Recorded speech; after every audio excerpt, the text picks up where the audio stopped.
नमस्कार श्रोते हो, दीपक रेगे कथाकथन चॅनलवर तुम्हा सगळ्यांचं मनापासून स्वागत.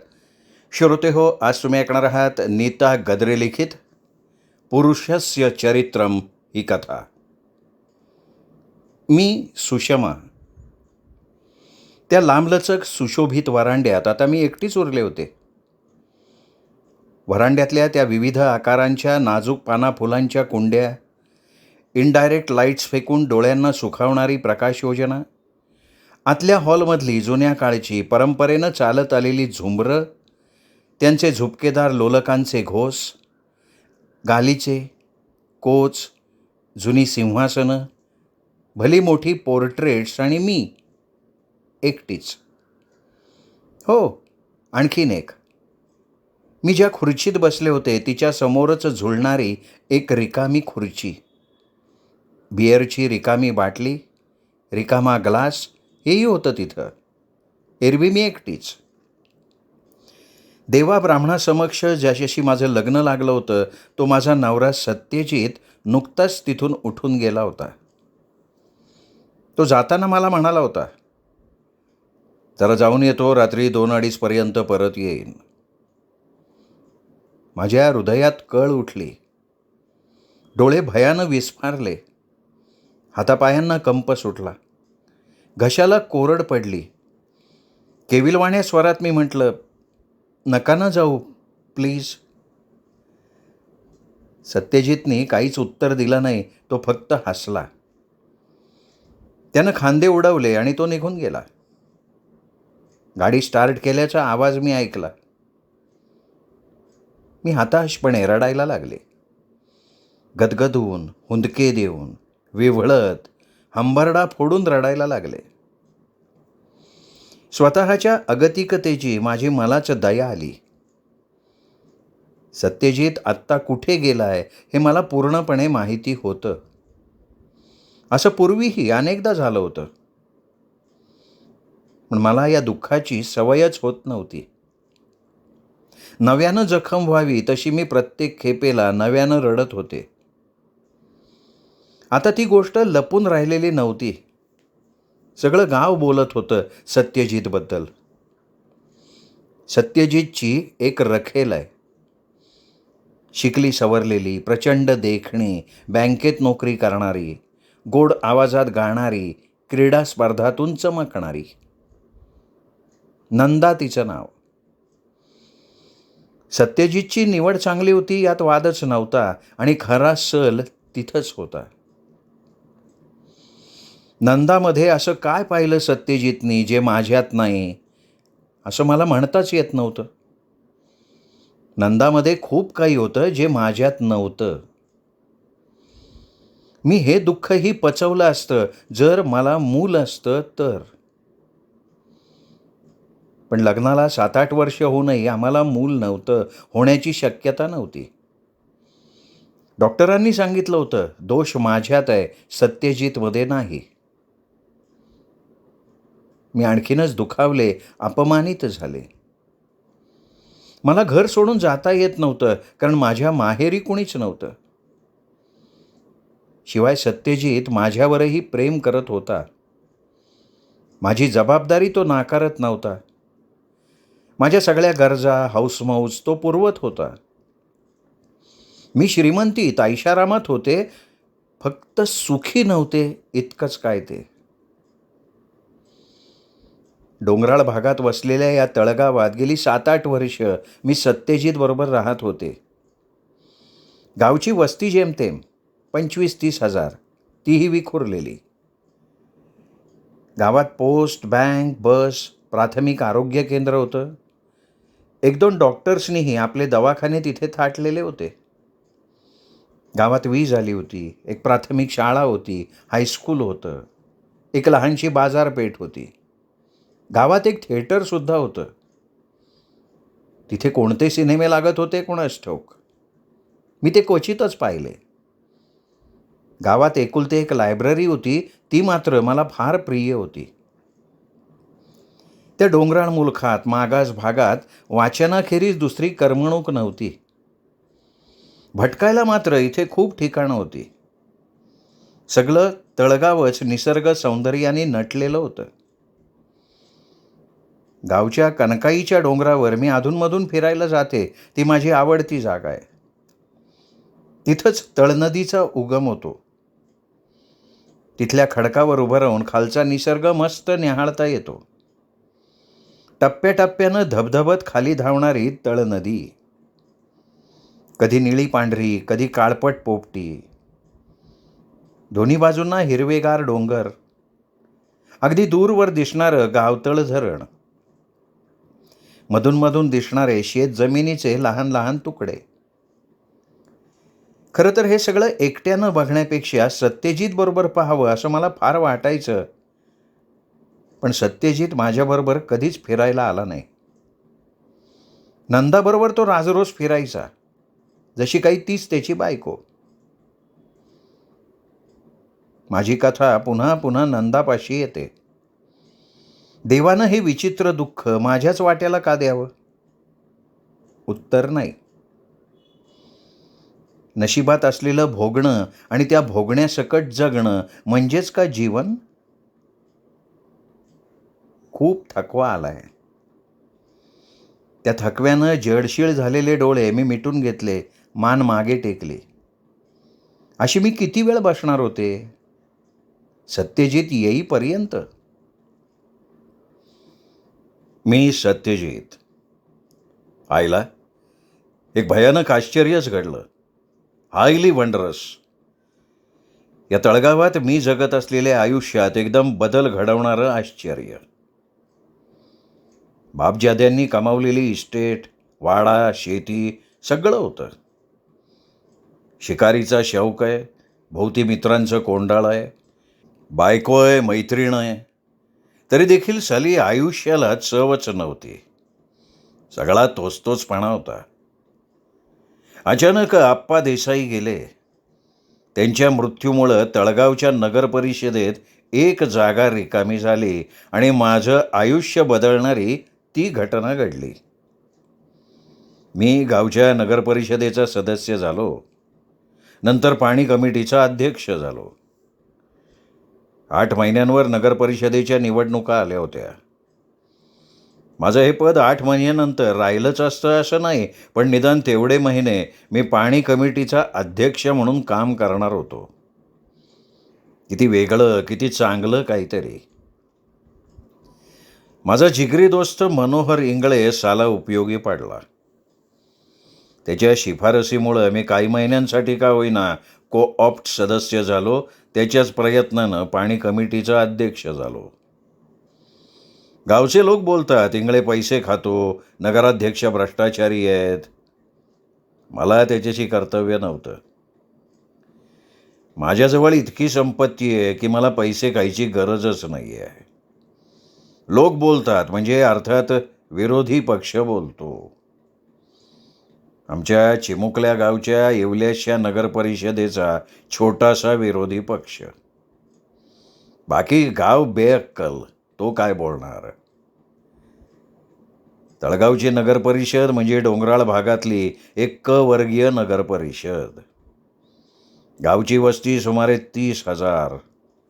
परिषदेचे सदस्य फक्त 20 जण. आता जगण्यात मजा वाटायला लागली आहे. इतके दिवस जवळ फक्त पैसा होता, आता प्रतिष्ठा मिळाली. इतकी वर्ष मला असलं काही करावं हे कसं सुचलं नाही कोणास ठाऊक. मी को-ऑप्ट सदस्य झालो हे कळलं त्या दिवशी मी खूप आनंदात होतो. ती पूर्ण रात्र मी नंदाकडे घालवली. माझ्या आनंदाला आणि उत्साहाला जोड देणाऱ्या बेहोशीचा, आवेगाचा खळाळ फक्त तिच्याचकडे होता.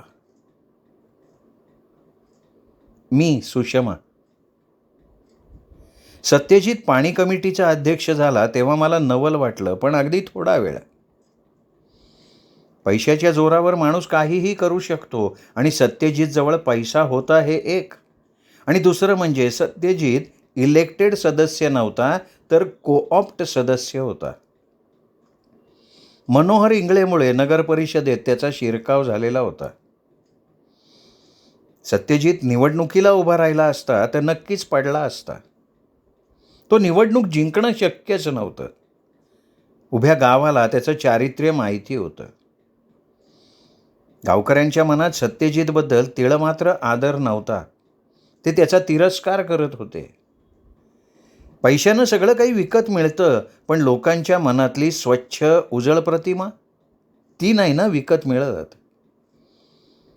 गावकऱ्यांना जसा सत्यजित आवडत नव्हता तसं हे गाव आणि इथली माणसं सत्यजितलाही आवडत नव्हती.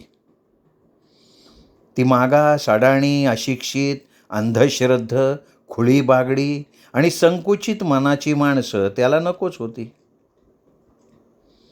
त्याच्या चारित्र्याची भर चौकात चर्चा करणारी, नंदाचं प्रकरण चव्हाट्या चव्हाट्यावर चविष्टपणे चघळणारी. सत्यजित आणि गावकऱ्यांच्यात वेळ्या भोपळ्याचं नातं होतं. असं होतं तर सत्यजित नगरपरिषदेत का गेला होता? जमीनदारी आणि सरंजामशाही वृत्ती आणि मस्ती अंगात मटमटत असताना तो गरीब जनतेची सेवा कशी काय करणार होता? लोकसेवेची आंतरिक तळमळ त्याला होती का? नव्हतीच, नक्कीच. मी सत्यजितला गेली 8 वर्षे ओळखतीये. मी सत्यजित. एक मोठा राडा झालाय. वैताग. च्या मारी यंदा पाऊस कमी पडला.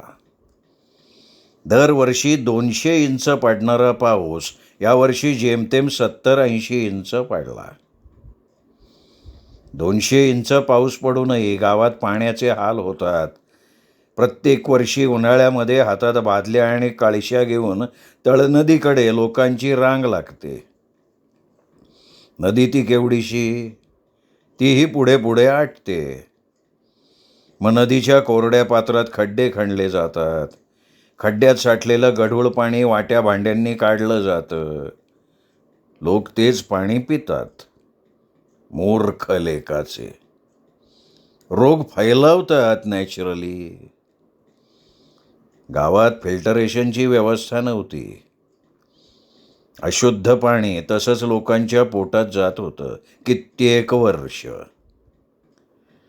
मीही तेच पाणी पिऊन लहानाचा मोठा नव्हतो का झालो.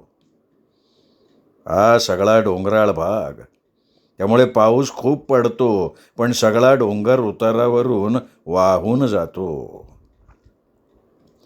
हा पाणलोट अडवणारं गावतळ धरण अगदीच लहान धरण, मातीचं. कोणातरी मिनिस्टरच्या मेहरबानीनं कित्येक वर्षांपूर्वी घडलेलं. गावाची वस्ती 15-20 हजार असताना ते बांधलंय. आज वस्ती 30,000 झालेली. या धरणातलं पाणी कसं पुरणार? आईला मला वाटलं होतं तितकं काम सोपं नव्हतं, फार कठीण होतं. इतकी वर्ष मी गावात राहिलो, पण हा पाण्याचा राडा मला कळलाच नव्हता. उन्हाळ्यात होणारी पाण्याची बोंब माझ्यापर्यंत पोचलीच नव्हती.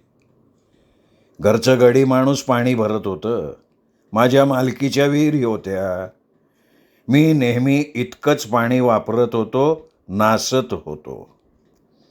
कधीतरी गंमत म्हणून इतर गावकऱ्यांबरोबर नगरपरिषदेविरुद्ध ओरडा करत होतो. आज मी परिषदेत होतो. बोंबा मारणारे हात आणि तोंड वेगळी होती. काहीतरी करायला हवंय ताबडतोब. मी सुषमा. सत्यजित बदललाय. पूर्वी तो बेफिकीर आणि मस्तवाल होता, हल्ली तो गंभीर झालाय. तो फार कमी बोलतो. एकदा वाटतं त्याला विचारावं, पण छे, आमच्यातली ती जवळी केव्हाच संपली आहे. गावात कुजबूज आहे. नंदाला दिवस गेलेत. खरं असेल ते. माझी कूस रिकामी आणि तिची मात्र उजवणार. किती अस्वस्थ झाली आहे मी ते ऐकल्यापासून. कदाचित खोटंही असेल ते. लोक काय काहीही बोलतात. मी सत्यजित. माझी नगरपरिषद गरीब आहे. पाणीपट्टीचा दर जुनाच आहे, त्यातून उत्पन्न नाही. गावाला करातून मिळणारं उत्पन्न कमी, शेतीतून मिळणारं उत्पन्न कमी. उद्योगधंदे नसल्यात जमा. हॉर्टिकल्चरच्या विकासाच्या नुसत्या योजनाच आखल्या गेल्या. हॉर्टिकल्चरपासून फायदा प्रत्यक्षात झिरो. गावची हवा थंड, आरोग्याला चांगली. निसर्ग सौंदर्य रगड, पण टुरिझमची डेव्हलपमेंट झालेली नाही. एकूण गावाची उत्पन्नाची साधनं मर्यादित, लोकसंख्या मात्र वाढली आहे. नगरपरिषदेचे फंड्स कमी, गरजा जास्त. अनुदानासाठी प्रयत्न केले पाहिजेत. एक स्कीम डोक्यात घोळतीये. नगराध्यक्ष आणि उपाध्यक्षांशी चर्चा केली पाहिजे. स्थायी समितीची मीटिंग तातडीनं बोलवली पाहिजे. या दुष्काळाशी लढलंच पाहिजे सर्व शक्तीनिशी. मी सुषमा. बातमी खरी आहे. नंदा गरोदर आहे. अर्थातच सत्यजितपासून. गावातले लोक सत्यजितबद्दल वाटेल ते बोलतात, ऐकवत नाही. निवडणुका काही महिन्यांवर आल्यात. काल म्हणे विरोधी पक्षीयांची गावात सभा झाली. इतका चरित्रहीन माणूस नगरपरिषदेत राहूच कसा शकतो यावर चर्चा झाली. सत्यजितला पदभ्रष्ट करायला सगळा गाव सरसावलाय. जिल्हाधिकाऱ्यांना निवेदन देणार आहेत असं ऐकलं. काल सभा झाली, उद्या निदर्शनं होतील, परवा नगरपरिषदेवर मोर्चा जाईल, तेरवा कदाचित सत्यजितची धिंड काढतील. मी सत्यजित. गावाची वस्ती सुमारे 30,000. प्रत्येक माणसाची पाण्याची दैनंदिन गरज 40 लिटर पाणी इतकी आहे. गावाची पाण्याची गरज रोज 12 लाख लिटर्स इतकी आहे. म्हणजे या हिशोबानं धरणातलं पाणी जेमतेम 2 महिने पुरेल. माझी योजना पक्की झाली आहे. नगराध्यक्षांना ती पटली आहे. योजना अशी आहे, राज्य शासनाकडनं अनुदान मिळवणे, नवीन बंधारा घालून पाणी अडवणे, बोरवेल खणणे, आहे त्या पाण्याचा काटकसरीनं वापर करणे आणि योग्य ते वाटप करणे. एवढं जरी केलं तरी पाण्याचा प्रश्न खूपसा सुटेल. मी तो सोडवण्याचा प्रयत्न करीन. मी सुषमा. सत्यजित खूप आनंदात आहे. कसल्या कोणास ठाऊक. त्याच्याबद्दल गावात चाललेली कटकारस्थानं त्याच्यापर्यंत पोहोचत नसतील का? का तो त्याच्याकडे दुर्लक्ष करतोय? परवा कलेक्टर साहेबांना भेटून तो, इंगळे आणि नगराध्यक्ष पाटील साहेब परत येत होते तेव्हा त्यांची जीप अडवली. सत्यजितला मारहाण झाली. सत्यजित जखमी झाला. नंदा आणि त्याच्या संबंधांचा विरोधी पक्षानं स्वतःच्या फायद्यासाठी वापर केलाय. गावकऱ्यांना सत्यजित विरुद्ध चिथावलं जात आहे. एक वेळ अशी येईल की सत्ताधारी पक्षाला सुद्धा सत्यजितचा त्रास होईल. ते त्याला हाकलवून लावतील. मग सत्यजितचं काय होईल? हे सगळं सत्यजितला सांगण्याचा, समजावण्याचा मी प्रयत्न केला. तो फक्त हसला, बेफिकिरीनं खांदे उडवून. हे काहीतरीच घडतंय. सत्यजित नंदाशी संबंध तोडत का नाही? मी सत्यजित. कच्चा बंधारा आणि बोरवेलसाठी 10 लाख रुपये मंजूर झाले. मी खूप आनंदात आहे. इतके दिवस हरवलेलं काहीतरी सापडलंय. मी माझ्या गावासाठी नक्कीच काहीतरी करू शकेन. गेले 15 दिवस वणवण भटकलो. तळनदीच्या उगमापासून ते गावच्या हद्दी पलीकडेपर्यंतचा सगळा परिसर पायांनी फिरलो, सगळं डोळ्यांनी पाहिलं. माझ्याबरोबर ओव्हरसियर आणि एक्झिक्युटिव्ह इंजिनियरसुद्धा होते. जिल्ह्यातून भूजल सर्वेक्षण अधिकारी आले. ॲक्वामीटरच्या मदतीनं कुठे कुठे पाणी लागेल याचा अंदाज घेतला. बोरवेल खणण्यासाठी जागा फिक्स केल्या. बोरवेल योग्य जागी खणायच्या, जास्तीत जास्त वस्तीच्या ठिकाणी. शाळेच्या, हॉस्पिटलच्या आवारात बोरवेल होतील, त्यावर पंप बसतील, मग लोकांना पाणी मिळेल. गावतळ धरणातले पंप गाळात रुतले होते. मजूर लावून पंप मोकळे केले, गाळ उपसून काढला. आता धरणात जास्त पाणी साठेल. ट्रान्सफॉर्मर बसवून व्होल्टेज प्रॉब्लेम दूर करून टाकला. आता पंपिंग नीट होईल. आत्तापासूनच पाणी काटकसरीने वापरलं पाहिजे, म्हणजे आणखीन 1 महिना तरी पाणी पुरेल. मला वाटतं लोकांना विश्वासात घ्यावं.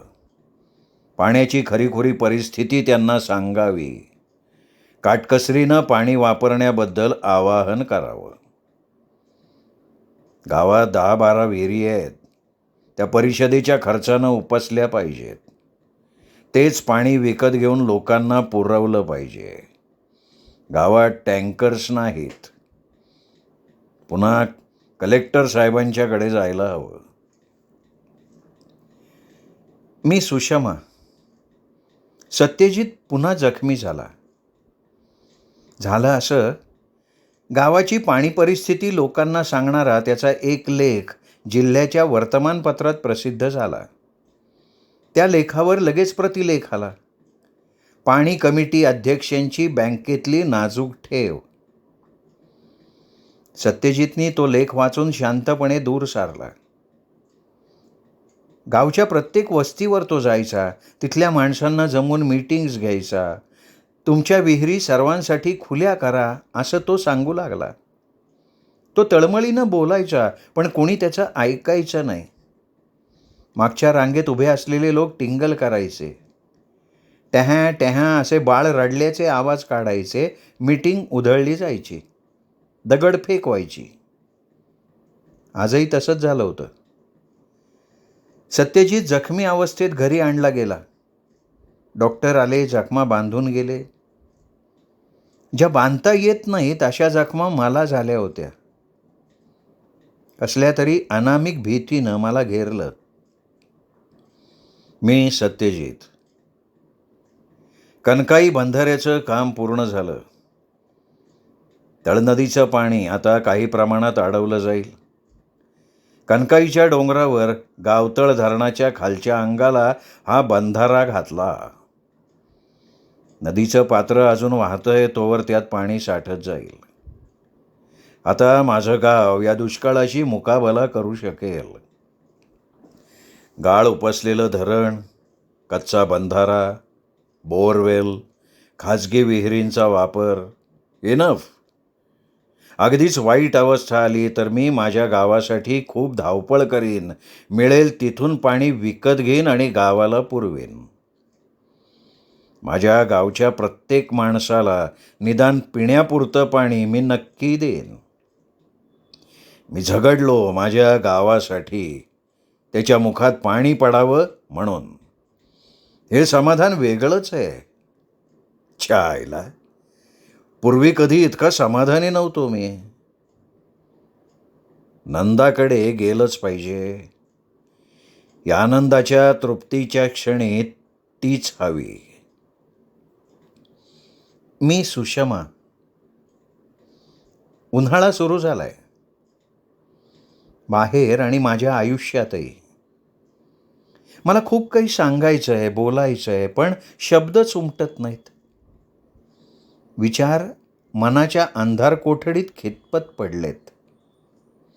शब्द ओठांच्या गजाआड कैद झालेत. बाहेर पडायला घाबरतायत दोघंही.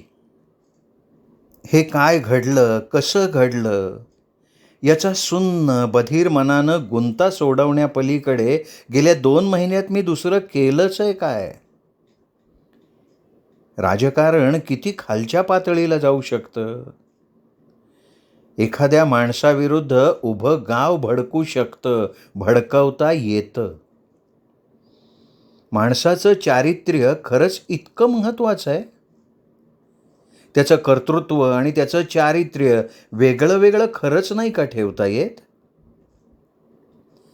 समाजाला लाचलुचपत चालते, भ्रष्टाचार चालतो, काळा बाजार, साठेबाजी, कृत्रिम टंचाई, भेसळ हे सगळं चालतं. पण विवाहबाह्य संबंध?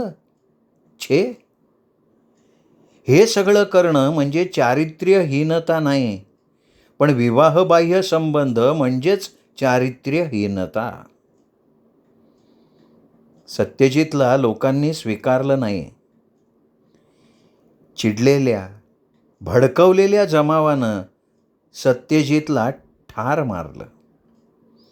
लोकक्षोभाचा बळी. सगळे नामानिराळे राहिले. कुणीच सापडलं नाही.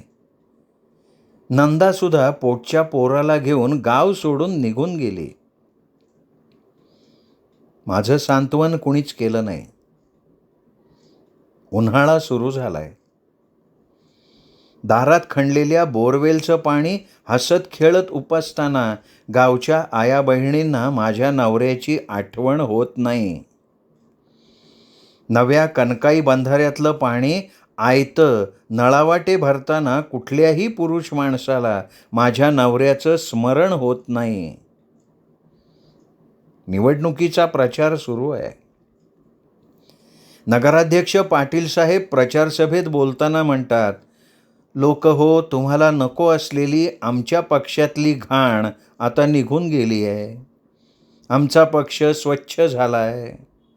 ह्या गावाला भेडसावणारा पाण्याचा प्रश्न मी सोडवला आहे. गावाचा विकास साधणारा कनकाई बंधारा माझ्या प्रयत्नांनी उभा राहिला आहे. आता तुम्हीच ठरवा मतं कोणाला द्यायची. ज्यानं काहीच केलं नाही त्या विरोधी पक्षाला का आम्हाला? हे भाषण देत असताना पाटील साहेबांना सत्यजितची आठवण होत नाही. मला मात्र त्याची आठवण रोज येते. मला मुळीच न कळलेला माझा नवरा. दगडांनी ठेचून ठेचून लगदा झालेला त्याचा मृतदेह माझ्या डोळ्यांसमोरून हलत नाही. बायको म्हणून नव्हे, पण नागरिक म्हणून मी त्याची कृतज्ञ आहे. श्रोते हो, तुम्ही ऐकत होतात नीता गद्रे लिखित कथा पुरुषस्य चरित्रम. कथा कशी वाटली कमेंट करून जरूर कळवा. ही कथा तुमच्या कथाप्रेमी मित्रपरिवारात, नातेवाईकात शेअर करा. आणि हो, चॅनल सबस्क्राईब करायचं राहून गेलं असेल तर प्लीज चॅनल तेवढं सबस्क्राईब करा. भेटूयात अशाच उत्तमोत्तम लेखकांच्या कथा कादंबरी ऐकण्यासाठी दीपक रेगे कथाकथन चॅनलवर. नमस्कार श्रोते हो.